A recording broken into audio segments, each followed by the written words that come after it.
রামমোহন ১ নম্বর গ্রাম পঞ্চায়েতের ৮ সদস্যের অপসারণ চেয়ে এসডিওর দ্বারস্থ গ্রাম পঞ্চায়েতের প্রধান। হুগলির খানাকুল ১ নম্বর ব্লকের অন্তর্গত রামমোহন ১ নম্বর গ্রাম পঞ্চায়েতে তৃণমূল কংগ্রেসের সদস্যদের অপসারণ চেয়ে মহকুমা শাসক দপ্তরে চিঠি করলেন বিজেপির গ্রাম পঞ্চায়েত প্রধান পূজা সাঁতরা। রামমোহন ১ নম্বর গ্রাম পঞ্চায়েতের প্রধান পূজা সাঁতরা জানান, তৃণমূল কংগ্রেসের ৯ জন নির্বাচিত সদস্যের মধ্যে ৮ জন সদস্য পঞ্চায়েতের জরুরি বৈঠকগুলিতে অংশ নিচ্ছেন না। এর ফলে পঞ্চায়েতের পরিষেবা প্রদানে ব্যর্থ হচ্ছে। জনগণের স্বার্থে এই সদস্যদের অবিলম্বে অপসারণের দাবি জানিয়ে তিনি প্রশাসনিক স্তরে এসডিও ও বিডিওকে চিঠি দিয়েছেন। আপনাদের এই জন্যই ডাকা হয়েছে যে রামমোহন ১ গ্রাম পঞ্চায়েতের কিছু সদস্য আছে বিগত ১ বছর ধরে মানে জেনারেল মিটিং বলুন, সাধারণ বিশেষ সভা বলুন, মানে কোনো কিছুতে ওনারা উপস্থিত হচ্ছেন না। এর কারণেই আমরা এসডিও স্যার, বিডিও স্যার ওনাদেরকেও চিঠি করেছিলাম। তার আগেও অনেক কপি পাঠিয়েছিলাম, সেরকম কিছু মানে আশ্বাস মেলেনি। আর আমরা পঞ্চায়েতের আইন মোতাবেক অনুযায়ী মানে যা প্রসেস আছে সেই প্রসেসেই হাঁটছিলাম। তো এর আগে জেনারেল মিটিংয়ে এই বিষয়টি মানে ওনাদের সদস্য এদের বিষয় নিয়েই মিটিংয়ে আলোচনা হয়েছিল, তো সেটি রেজুলেশনও হয়েছিল।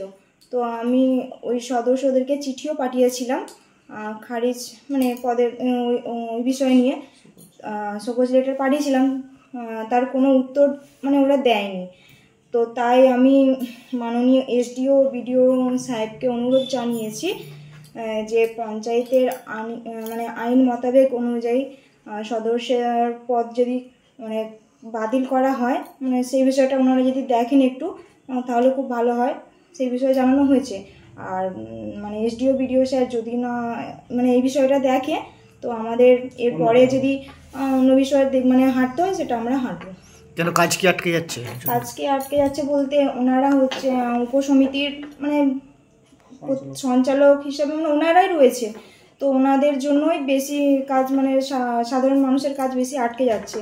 যে যেখানের মেম্বার সেখানের থেকে আসছে না, তো সেখানের কাজ কিভাবে হবে, ওনাদেরকে তো মানে দরকার, সেই জন্য আসছে না, সেই জন্যই কাজ আটকে যাচ্ছে। ওনারা কি সবাই তৃণমূলের সমর্থক? হ্যাঁ একদম, আমাদেরই মানে বিরোধীর সদস্য ৯ জন, ওনারা আসছেন না। কতজন সদস্য আপনাদের? আমাদের মোট 18 জন।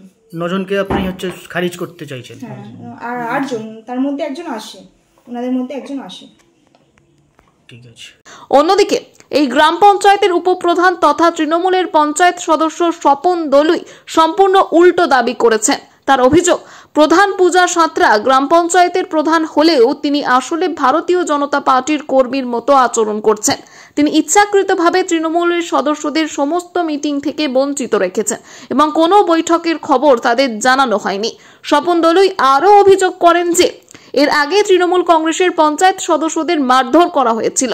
এই ঘটনার পর তারা চরম নিরাপত্তাহীনতায় ভুগছেন এবং কোনো রকম নিরাপত্তা না পাওয়ার কারণে পঞ্চায়েতে যেতে ভয় পাচ্ছেন।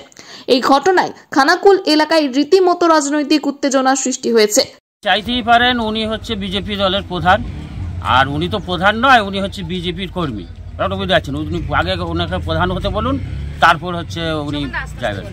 আর উনি চাইলেই তো আর অপসারণ হচ্ছে না, কারণ আমরা মানুষের ভোটে নির্বাচিত হয়ে সদস্য হয়েছি, তাহলে মানুষের পাশে আমরা আছি, মানুষের কাজ অবশ্যই আমরা করছি।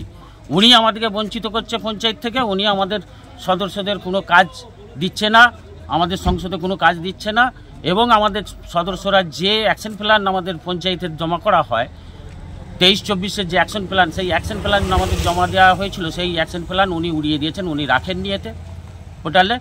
সেই অ্যাকশন প্ল্যান আমাদের যে একটা মিটিংয়েতে আমাদের আলোচনা চলছিল কাজের বিষয়, সেই মিটিংয়ে অ্যাকশন প্ল্যানের বিষয় উঠতেই আমাদের মেম্বাররা অ্যাকশন প্ল্যানের প্রশ্ন তুলতেই নিষিদ্ধবাবু আমাদের পূর্তের সঞ্চালক উনি ওইটা অ্যাকশন প্ল্যান চাইতেই তো মারতে শুরু করে দিল।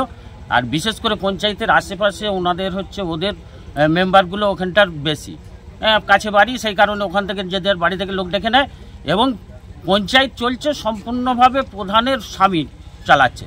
প্রধান তো চালাচ্ছে না, প্রধান সে তার বসে আছে, তার স্বামী সেই পঞ্চায়েত কন্ট্রোল করছে সম্পূর্ণভাবে। আপনারা জেনারেল মিটিংয়ে অংশগ্রহণ করছেন না, এই অভিযোগ আসছে, আপনারা যাচ্ছেন না কেন? আমাদেরকে জানানোই হয়নি, তো আমরা যাবো কি করে?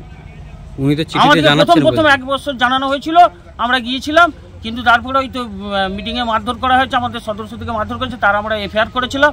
সেই এফআইআর কপি আমার কাছে আছে, আমরা থানায় এফআইআর করেছিলাম এবং তারপর আমরা বিডিও অফিসে লিখিত জানিয়েছিলাম, আমরা পঞ্চায়েত অফিসে তার 2-3 দিন বাদেই আমরা পঞ্চায়েত অফিসে আমাদের আধিকারিকদের কাছে জানিয়েছিলাম যে আমরা মিটিংয়ে আসলে আমাদের নিরাপত্তার ব্যবস্থা কী হবে, বা আমাদের মেম্বারটা যেই যে মার খেলো তার জন্য কী ব্যবস্থা আপনারা নিচ্ছেন, বা সিসিটিভি ফুটেজ কোথায় আমাদের মেম্বারটা যে মার খেলো, তার তো কোনো কিছু উত্তর আজ পর্যন্ত পাই না। আর এখন এই পরিস্থিতি তৈরি হয়েছে, কি করবেন আপনারা? দেখুন, উনি যদি ক্ষমতা থাকে উনি হচ্ছে সদস্য পদ আমাদের খারিজ করে দেখা। কি নাম আপনার? কারণ আমরা মানুষের দ্বারা নির্বাচিত হয়েছি, আমরা মানুষের কাজ করছি, আমরা অন্যভাবে কাজ করছি, আমরা পঞ্চায়েত সমিতি জেলা পরিষদ মারফত কাজ করছি। আমাদের সদস্যরা সব ট্রেনিংয়ে অ্যাটেন্ড আছে, যেখানে যে আমাদের ট্রেনিং হয় সব জায়গায় আমরা ট্রেনিংয়ে যাচ্ছি। মানুষের কাজ যেভাবে মাটিতে থেকে কাজ করার দরকার আমরা কাজ করি। কি নাম আপনার? উনি পঞ্চায়েত থেকে সদস্যদের বঞ্চিত করছে। এমনকি আমাদের যে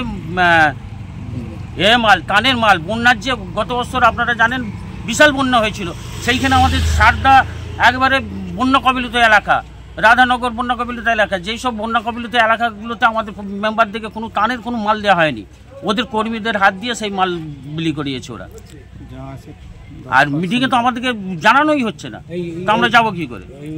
এই সামনাসামনি কয়েকদিন আগে 10 মাসে একটা 16-17 আমাদের সঞ্চালক উপপ্রধান প্রধান ট্রেনিং ছিল, আমরা ট্রেনিংয়ে চলে গেছি, সেই ডেটে একবারে সেই সেম ডেটে হচ্ছে জেনারেল মিটিং ডাকা হয়েছে, সাধারণ সভা ডাকা হয়েছে। আপনারা বলুন, এটা ইচ্ছা করে আপনাদের বঞ্চিত করে রাখছে? হ্যাঁ, ইচ্ছা করে বঞ্চিত করা হচ্ছে সম্পূর্ণভাবে।